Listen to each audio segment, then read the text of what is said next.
عبداللہ بن مسعود رضی اللہ تعالی عنہ کہتے ہیں کہ ایک مرتبہ میں رسول کریم صلی اللہ علیہ وسلم کے ساتھ مدینے کے کھنڈرات میں چل رہا تھا اور آپ کھجور کی چھڑی پر سہارا دے کر چل رہے تھے تو کچھ یہودیوں کا ادھر سے گزر ہوا۔ ان میں سے ایک نے دوسرے سے کہا کہ آپ سے روح کے بارے میں کچھ پوچھو۔ ان میں سے کسی نے کہا مت پوچھو، ایسا نہ ہو کہ وہ کوئی ایسی بات کہہ دیں جو تمہیں ناگوار ہو۔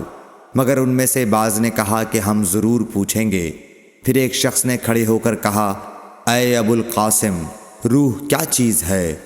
آپ نے خاموشی اختیار فرمائی۔ میں نے دل میں کہا کہ آپ پر وحی آ رہی ہے، اس لیے میں کھڑا ہو گیا۔